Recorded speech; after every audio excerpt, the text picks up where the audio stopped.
Willkommen, bienvenue, welcome once again to a live stream. The more astute amongst you will recognize the lady, the hostess with the mostess, Stephanie Mitchell Hughes. We have been running for quite some time a series called Resilience 2.0, charting the move through what Stephanie often refers to as hard places, coming out the other side, learning lessons from them, and using that to create stories and talk about examples of resilience in many cultures. We've covered all sorts of aspects of that. Today we're talking about the fall. I don't like the fall, the diminishment, if you like, of Joe Biden and the rise of Kamala Harris. And we're not talking from point of view of, politics, that one side, the blues are bad or the reds are bad and whatever. It's really to take note of the character of the people involved. Now, I suspect we need to tread carefully so as not to inflame the MAGA crowd or anything. So I'm not going to talk about the pros and cons of that, but I want to focus on initially Joe Biden. Now, Joe Biden has had a long and distinguished career. Mm-hmm. He's worked with many groups of people. He's been recognized the world over as really a peacemaker. He's really a person who wants to bring some form of consistency to what is a troubled situation. And, mm-hmm. And from my perspective, he has gotten to the point where he needs to take a break one way. And mm-hmm. and this has been a long time coming. What's your perspective, Stephanie? Well, I don't know that I have an opinion necessarily one way or another about whether he should have stepped down or not. The thing that I have been reflecting on a great deal since this happened is just the way that I felt when I found out that he had dropped out of the race. Ah, right. So how did that make you feel? When he dropped out, I felt that it was almost like the bottom in a way had dropped out. There was like this huge vacuum and this question, because it's like, this is a person who, was he perfect? Was he ideal? No. Was he too old? I don't know. Some people are saying yes or no. I leave that to them. Well, people should remember in all of this that his opponent is in his peer group. Right. But the thing that I just really felt is, if as a person and as a Black woman, I felt as if that our interests and hopes had been really abandoned, because I am extremely concerned about what will happen and what the future holds for people of color, for Black people, for women, for children. I'm extremely concerned. And so I felt like, well, if he leaves, well, then what's going to happen to us? The groups of people who because I found out that Joe Biden had dropped out of the race, my daughter called me. And at the time I was in the car driving. And when she said that, I was just like, I cannot believe. No. How old is your daughter? Oh, she's 25. Right. So she's 25. Well, yeah, but the important thing is that she's of voting age. So therefore, let's live vicariously through her. How did it affect her to find this out? She called me. Actually, I mean, she was studying at the time. She was studying for the bar exam, the law, that huge, humongous test that lawyers have to take after they've graduated if they want to get a license. Sure, So sure. she was in the thick of that at the moment because she just took the test. And so the fact that she knew that Joe Biden had dropped out of the race, she called me, and when she said that, she was just like, Mom, Joe Biden has dropped out of the race. And when I just felt like almost like not so much like my heart stopped, but it was like, oh gosh, now what is going to happen to us? And really, who is going to stand But for did you our, feel abandoned? yeah, I did. I did. I did. I just thought, and then I remember after that, I called a friend of mine, one of my oldest and best friends. I called her, and she lives in DC. Well, she lives in Maryland, the DMV, District of Columbia, Maryland, Virginia. She lives in that area, and she's a lawyer. And so we were just talking about it, like, oh my gosh, now what? And and so then within a matter of hours after that, and I had, exchanged text messages with some of my close friends also who I went to college with, and we're all and So so it other yeah, my Spellman Spelman friends, alumni. yeah, Right. classmates and good friends, and we were just like texting back and forth. And within a matter of hours later, only a few hours later, there was a text message that message that had been circulating, around the country, that landed with one of my Spelman friends, my Spelman sisters. Um, that was a call about a Zoom call that was going to take place that evening with an organization called Win with Women. And people have talked, this has been on the news. There was a Zoom call, and Win with Women, and I think it's Win with Black Women. This organization had been around for at least, I think, 4 or 5 years.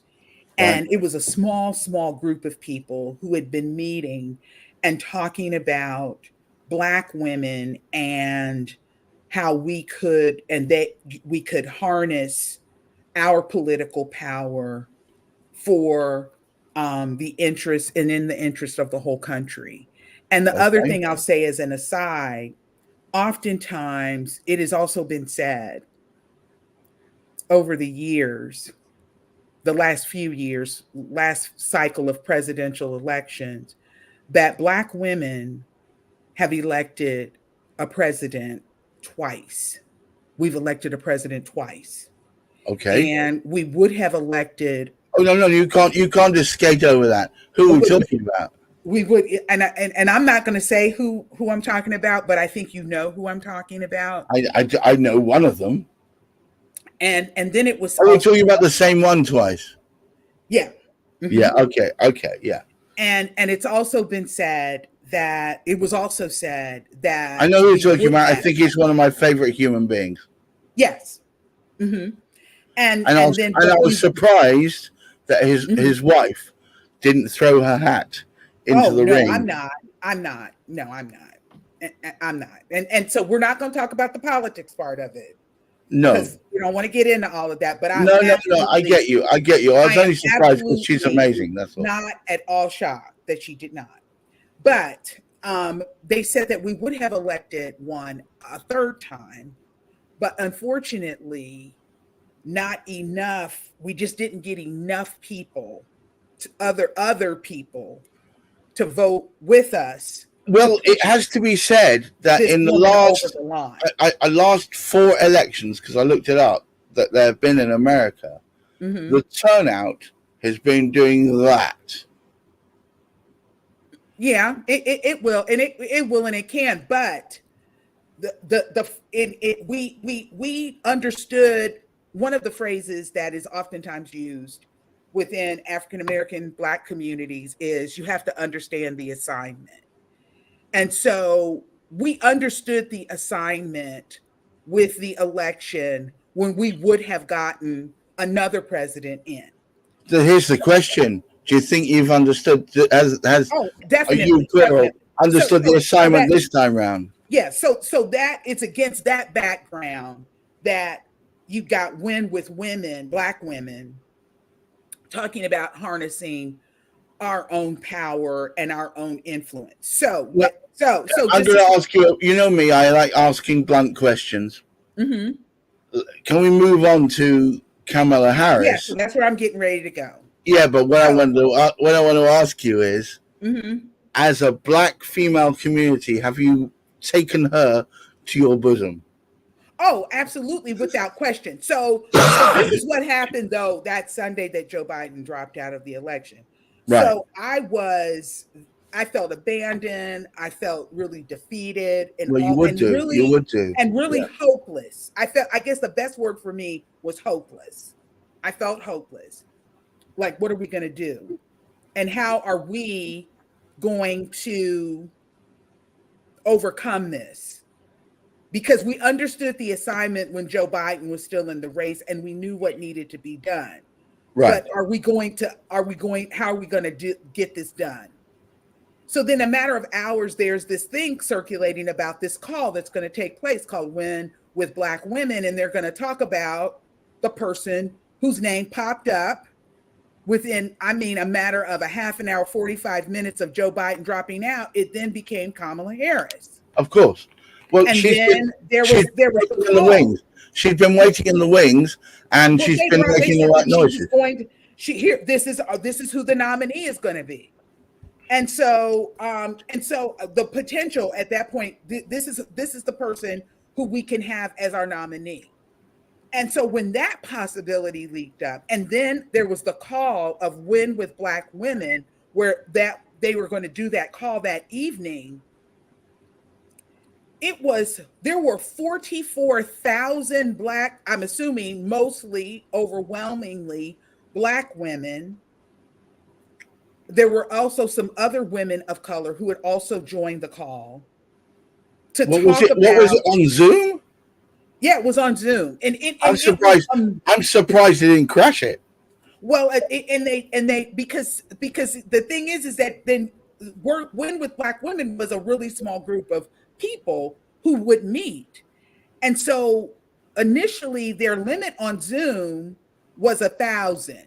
Right. And then because they knew that they were going to talk about Kamala Harris winning with Black women, electing Kamala Harris, the interest and the excitement just exploded. And so they kept having to increase their bandwidth because the call was going to be at 8:30. I tried logging on at 8 and I couldn't get on because the number was already at 1,000. Then Right. it went over the course of the hours, and I mean hours. This call started at 8:30, and I think I logged off at 1 o'clock because Wow. it took me an hour and a half to get on. And so by the time, as they kept increasing their number and increasing their number and increasing the number of people, they were at over 44,000. And then that didn't include or take into account the number of people who were meeting and on this call as a group. And so the excitement for that, because I was just like, when I heard, I thought we have the ability as women, as Black women, to actually do this. Right. Because at the end of the day, and I'm not saying this because I am a Black woman, but Black women are, in essence, the soul and the moral compass of this country. We are, because we will stand up for what is right regardless. I don't care whether I don't believe in red, blue. I don't believe in liberal, conservative. Those terms really don't have any real meaning. Because the thing that I'm concerned about whether or not my mother, as a person who worked all of her life, has a decent pension, whether she and other people who are older get their medication, that they're able to go to the doctor, that they get what they need to eat. I'm concerned that children have a decent place to live, that they have enough food, that You're concerned with the practicality of human life and yes, preserving I it, am right? concerned about the human condition. Yes, And I want to humanity finding its right, way through, not whether or not it's a conservative or a liberal right. or I'm whatever. not I'm not concerned about those things. No, I am looking. It was just like so. I just had the conversation. We were talking about this before we came on. right. Someone was asking me about one person who happens to now be running for an office and someone else who holds a statewide political office. And I told them, I said, I don't like this person, not because of the party, but I said that they're in, I said, I don't like them because I don't like chameleons. I don't like people that change who they are and what they believe based upon, depending upon which direction the wind blows. But I am concerned about who Well, you no. I are think it's at worse your than that. core. They change their colors, they change their spots, Right. depending on what they think they need to be to win over that group of people. Right. So one Based moment upon they're a who is devout, one politically, moment what they're a is devout politically Christian, expedient. one moment they're a Right. devout Christian, the next moment they're a devout Muslim, next moment they're this, next moment they're that, and it's just to win hearts and minds of people. It's all false. It's all artifice. Yeah, exactly. Exactly. And it's like the thing that I don't, if it's like I look at people and I'm like, no, I want to know who you are at your core. Because I think that who we are at our core never ever changes. I think that people can and have the capacity to change. Yes. And they do, but who you are at your absolute core never changes. No, I don't think people are inherently evil, but I think they can be inherently self-serving. And if you are so self-serving, so narcissistic that you don't see outside your own personal needs, then you'll manipulate the situation to Mhm. your benefit. We want someone who is out there fighting, batting.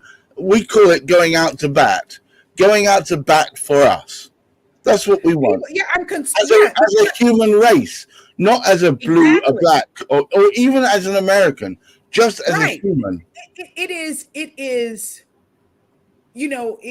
this is much bigger than just one person.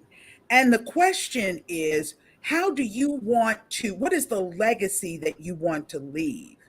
Do I want to leave a legacy where of gaslighting and hate and just vitriol? Is that what it is? Or There are do I want several. to There are leave this place several. better? There are several South American countries where that is exactly what's happened, and you look at it now. It's lawless. People. I was speaking to a friend of mine who used to live somewhere in the UAE. Uh, Left it to come back to the UK, and now that particular situation out there has become lawless. Neighbours are looting from neighbours' houses. There's no rule of law. That's the situation you end up in when you've got a government that's so corrupt at its very core that nothing can be done with a surety. We need to know that if you and I walk down hand in hand in the middle of a town, that no one will bat an eyelid, that it will be considered normal and reasonable and unquestioned. We don't want it so that people are saying, why is that happening? Or we don't want you around here. None of that should ever be in place. So we want someone, and I don't even have a vote, of course not, I'm a Brit. But I want someone in arguably the most powerful job in the land who's out to bat for the human race, who's out to help us reclaim our humanity. Well, I think it's really important for people to remember their humanity and to remember that we're here to serve. We're not here for your so-called power grab. I'm going to disagree with Gordon Gekko. Greed is not good. But No. it's people who operate under that rubric and they continuously want to push their own agenda. But the thing that I believe at its core is that when you forget your humanity, you may be a billionaire. You may wind up with all of the material, all of the money, all of the everything, all of those things. And that's not what I am talking about. I am talking about people just being able to take care of themselves, take care of their families, make sure that their children have a decent place to live, make sure that their older adults, their family members have a decent and safe place to live, and that they can feed themselves. And we can stop all of this, as opposed to going back to a time where the people who were my color could be lynched, shot at, destroyed. I just don't even understand like it was. Where we have to go and resurrect the Green Book. Are we going to go back? Because the concern and real concern that I have is that we're headed in this country back to 1896, Plessy versus Ferguson. That's where separate but equal, really separate but almost heading towards a duality of nations within one. That's impossible. Where it is terror, where people of color and Black people and other people of color have to live in terror and fear for their lives. We must not forget. We must not forget that we are all. I don't care whether you're green, red, black, white, yellow, or anything in between. We all put on our trousers one leg at a time. We all have one head, two arms, and two legs. Well, most of us do. I don't want to see the thing that grieves me is that I don't want the work that individuals like Walter White, Charles Hamilton Houston, and Thurgood Marshall, Constance Baker Motley, all of these individuals were lawyers, founders of the NAACP Legal Defense Fund. Thurgood Marshall risked his very life, crisscrossing, traveling all over the South, trying cases so that we could create the legal framework for civil rights, to have equal access to accommodations, equal access to restaurants, the ability to rent apartments, to buy homes, to get loans. I don't want to have to go back. No, and we shouldn't have to.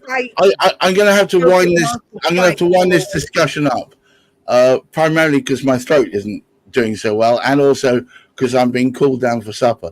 But what I would like to say is, it's always educational and always helpful talking to Stephanie. It roots me down as a human being. We live in two cultures, but we both are examining our own humanity. And I'd like to say, all of you, none of us should ever forget that we are basically all human, and therefore our job in life is to maintain and promote constancy, love, human rights, and the ability to help each other rise to greatness. Thank you so much, Stephanie Mitchell, Hughes. It has been, and it continues to be an honor to work with you in this way. And of those of you out there, I'm hoping some of our passion has inspired you. And privately, I say, go Kamala. I really hope that you can help take your country out of the pit of uncertainty it's in right now. Mm-hmm. And I don't know, make America beautiful again. Not great, beautiful. Something that you can be proud of, something you can look to and say, this is something beautiful that we've all had a part in making. I think that's the truth of the matter. Stephanie Mitchell Hughes, thank you so much for being part of this. To you out there, keep your feet on the ground, keep reaching for the stars, and in these troubled times, try and look after that mental health. Bye-bye now.